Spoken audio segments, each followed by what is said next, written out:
तो चलिए आज बात करते हैं एक ऐसे कानूनी सिद्धांत की जो न्याय व्यवस्था के लिए एक तरह से कह सकते हैं फेयरनेस पैच का काम करता है। जी हाँ, हम बात कर रहे हैं इक्विटी की। शुरुआत एक बहुत ही बुनियादी सवाल से करते हैं। सोचिए, क्या हो अगर कानून को पूरी तरह से शब्द और शब्द माना जाए, लेकिन उसका जो नतीजा निकले वो बिल्कुल ही अन्यायपूर्ण हो। इसी दुविधा का सामना शुरुआती अंग्रेजी कानूनी सिस्टम को करना पड़ा था। तो इस मुश्किल को सुलझाने के लिए न्याय के दो अलग अलग सिस्टम तैयार हुए और दोनों का काम करने का तरीका एक दूसरे से बिल्कुल अलग था। एक तरफ था कॉमन लॉ, जो एक रूल बुक की तरह था, एकदम सख्त और सीधा, और दूसरी तरफ थी इक्विटी, जो एक रेफरी की तरह थी, जिसका काम सिर्फ नियम देखना नहीं बल्कि खेल की भावना को बनाए रखना भी था। असल में दिक्कत ये थी कि उस जमाने की अदालतें, मतलब मध्ययुगीन अदालतें, बिल्कुल भी लचीली नहीं थीं। वो एक मशीन की तरह थीं जिनके पास गिने चुने ही फंक्शन थे। मतलब अगर किसी की समस्या के लिए पहले से कोई रिट या कह लें कि कोई कानूनी फॉर्म मौजूद नहीं है, तो बस अदालत हाथ खड़े कर देती थी, कोई मदद नहीं। तो अब जब कानून के दरवाजे बंद हो गए तो लोगों ने क्या किया? उन्होंने एक ऊंची अथॉरिटी, एक बड़े अधिकारी से सीधे न्याय की गुहार लगानी शुरू कर दी। और ये बदलाव कैसे आया, ये समझना बड़ा दिलचस्प है।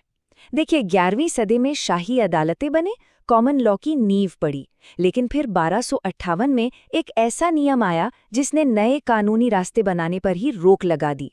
कानून और भी सख्त हो गया। तो 14वीं सदी तक आते आते लोग सीधे राजा से ही अर्जी लगाने लगे और राजा ये मामले अपने लॉर्ड चांसलर को देने लगे।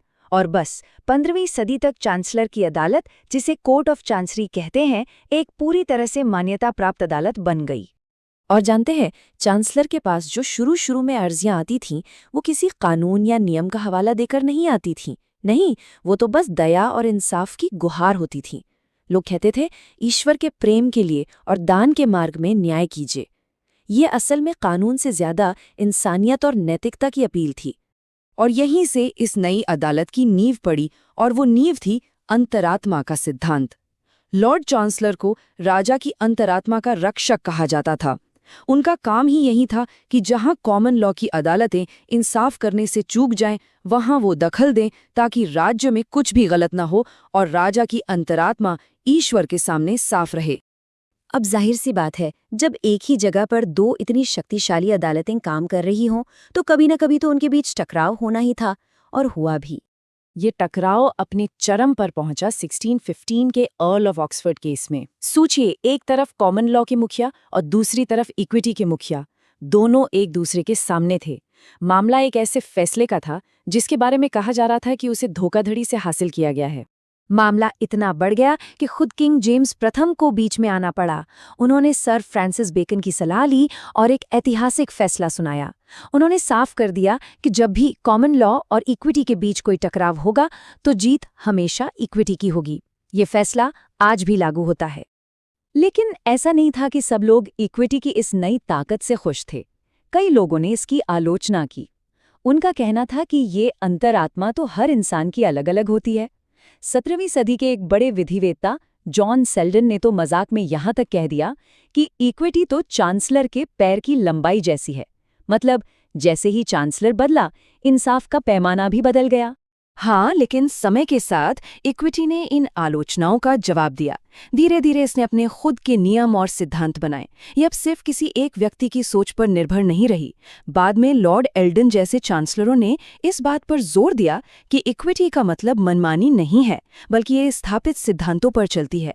ये एक व्यक्तिपरक सोच से निकलकर कानून का एक भरोसेमंद हिस्सा बन गई।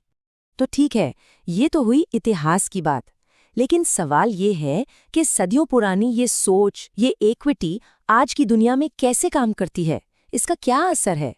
इक्विटी ने हमें कई ऐसे खास कानूनी तरीके दिए हैं जो आज के कानून, खासकर बिजनेस और प्रॉपर्टी के मामलों में बेहद जरूरी हैं, जैसे कि ट्रस्ट्स, मतलब किसी की संपत्ति को किसी और के फायदे के लिए संभालना, या फिर इंजंक्शन, यानी किसी को कुछ करने से रोकने का कोर्ट का आदेश।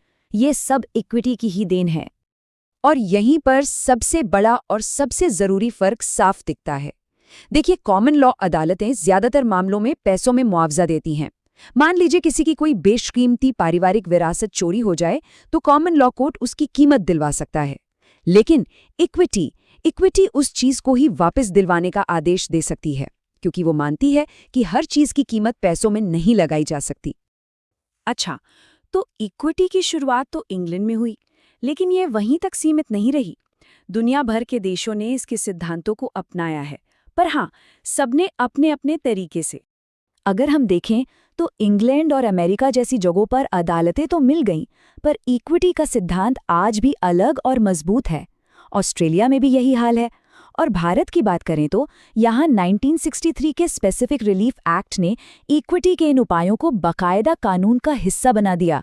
मतलब अब ये सिर्फ अदालत के विवेक पर निर्भर नहीं है, बल्कि ये एक कानूनी हक बन चुके हैं। तो इक्विटी की ये पूरी कहानी हमें एक बहुत बड़े सवाल पर लाकर खड़ा कर देती है कि आखिर न्याय है क्या? कोई भी समाज सख्त, तयशुदा नियमों और इंसाफ के लिए ज़रूरी लचीलेपन के बीच सही संतुलन कैसे बना सकता है? हमें ऐसे नियमों की ज़रूरत है जो सबके लिए बराबर हों, लेकिन हमें उस लचीलेपन की भी ज़रूरत है जो ये देखे कि किसी खास मामले में अन्याय तो नहीं हो रहा। और शायद यही संतुलन खोजना ही कानून की सबसे बड़ी और लगातार चलने वाली चुनौती है।